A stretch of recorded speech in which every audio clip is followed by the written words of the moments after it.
We're just here with Alex, guys, and thanks Alex for letting us into the workshop here and everything. And yeah, we came out, saw your demo this morning, and it was bloody good. We had a good spot, good cold frost. And now we're just here at your workshop again. And you can see you've got all sorts of drones going on at the moment. So yeah, no, thanks for letting us in and showing us around. Cheers for coming over, Jamie, helping out with the demo day. Went off without a hitch, and beautiful day once the sun came up and the frost broke. It was good. No, yeah. it was actually perfect. So just for the viewers here, do you want to just say a little bit about the business? Give us a bit of an overview of the business. Yeah. So yeah, Alex, Director and Chief Pilot at OC Aerial. We're based in Bulls in the Manawatu. Got started with agricultural drones, spraying, spreading, doing all that good stuff. Really took off. We're operating 2 of them now. And then yeah, got into all of the maintenance side of it. So we're certified by the CAA to carry out maintenance on all drones. Primarily we look after spray drones, and that's probably the most common. Doing XAG and DJI stuff. Also do sales for the XAG as well. Sort of the regional partner over here. Trying to look after this side of the hill. Yeah, wicked. Yeah, no. So you've just started reselling for us. We'll get into that a little bit. But give us a background of yourself. Like where'd you grow up? Sort of what did you get into to start off young, and what have you sort of developed to? Yeah, so born and bred down south. Ended up at school in the Catlins area school down there. Nice little spot. Quiet little place. Always nice when the weather's good. Pretty rare though. Moved up here about 2015. Joined the Air Force. Ended up as an avionics technician. Cut my teeth in out at Hakia, working on the NH90s. Left that, went and did some GA stuff for a while, predominantly on air tractors. Then went over to Kiwi Rail doing telecommunications stuff, and then decided it was time to do my own thing. So looked into the drones, spoke to some pretty smart people, and so what sort of brought that up? Just by research, or is it just something you've always been keen on drones, or? It's an idea I've had for quite a few years, probably since about, I think it probably started about 2019, but the technology wasn't really there to make it viable. So yeah, when I looked back into it, when I decided to do my own thing, looked back into it, thought that the technology got to a point where it was actually viable to build a business around. So quit my job, brought a drone, and here I am a couple of years later. Wicked. Full force into it, eh? Oh, that's cool. And so, and you've been operating drones, I think we said, since like mid-24? Yeah, right? mid-24, yep. So how are you finding it? Good, busy. Got myself and one other pilot now. Still got too much work on between the spraying and spreading and the maintenance side of it. Keeps us flat out. Never a dull moment, and it's good because no 2 days are the same. Always something different to do. So good bit of variety. Yeah, wicked. So you've brought young Ben on here, who's just off camera there. He's been with you for a couple months now, just something like that? Yeah, just a couple of months. He's doing bloody well, straight out of the Air Force. So I actually used to work with him in there. Cool. But yeah, real good for the maintenance side, picking up the drone side of it real quick, and the spraying side. No, wicked, man. So so you built your business up quite a bit here. So you're doing, you've got many hats, as you said. Maintenance. You're doing the spraying yourself, and now you're starting to get into a bit of the reselling. How did you start in those early days? How was it like running your business? Definitely wasn't easy. A lot of early mornings, late nights, a lot of phone calls, door knocking, getting the name out there, I suppose. A lot of advertising. A lot of education as well, getting drones in front of people, trying to actually show them what they're capable of these days. They're not just something that you go and spray your 2 little patches of gorse out the back of your auntie's lifestyle block anymore. Yep, definitely had a few of those calls. yeah, quite too many of those calls. Yeah. But yeah, now like The other day we had a phone call, 8 hectares of new grass. Oh, is that too big for you guys? And no, that's almost too small. Oh, that's good. Are you having to do much advertising for jobs at the moment, or is it all you're getting quite a steady stream in just by word of mouth? It's probably a good bit of both. We've got the standard advertising that we always do, sort of no matter what the season. So we get quite a few phone calls and emails through that. A lot of it comes from word of mouth. Farmers seeing their neighbours doing it, wanting to give it a go, and talking to people down at the pub or whatnot, or telling their mates about it. So that's plays a pretty big part in it as well. Oh, huge part of it. Yeah. And all the cockies and all the farmers around here are real happy with the job being done as well. Haven't had any complaints. Yeah.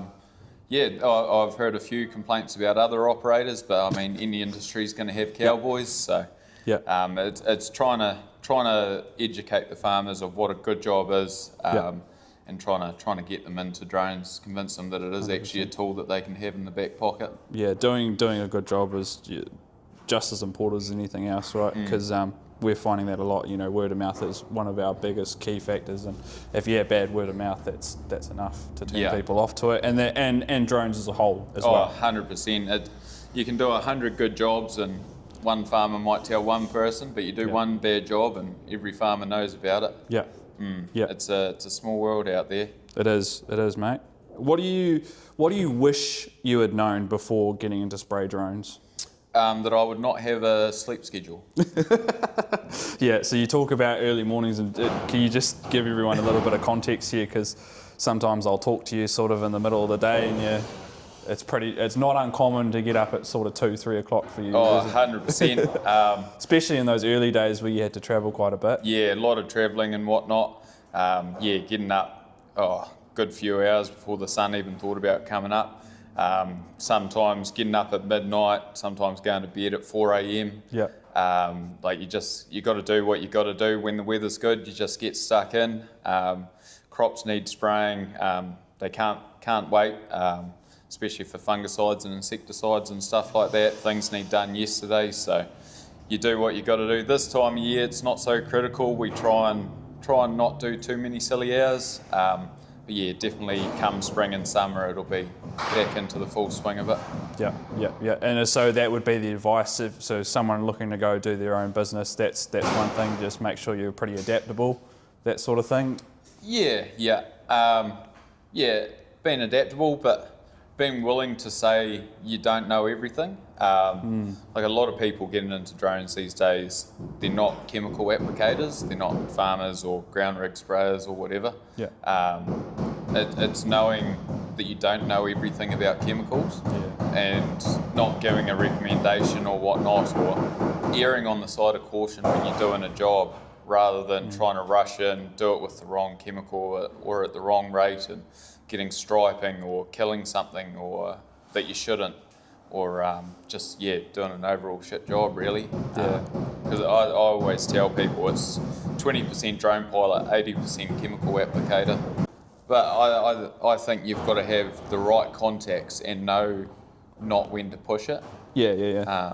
I know, like, we talked today to a guy, I won't name, but he was saying that the farmer just passed him a chemical at the end of the job, said, could you put this on?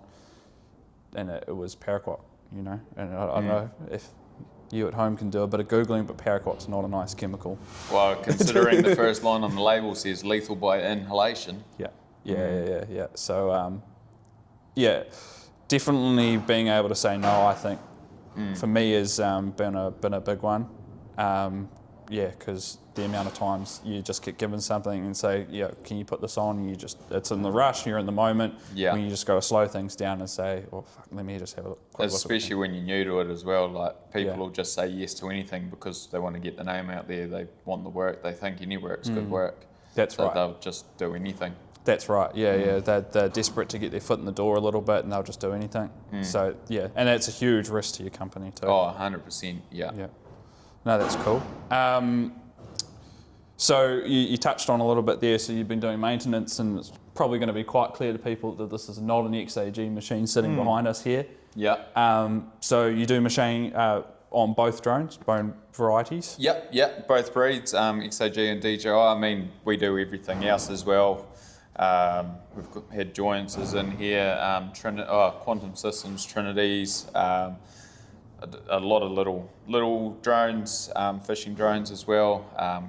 Great variety. Yeah. Just all drones. Yeah, Yeah. cool. What do you, because you work on both of them, and without being too biased, so obviously you've got, 4 or 5 T-series, Agris drones, whatever you want to call them, sitting in here, but there's no XAG drones. Why is that?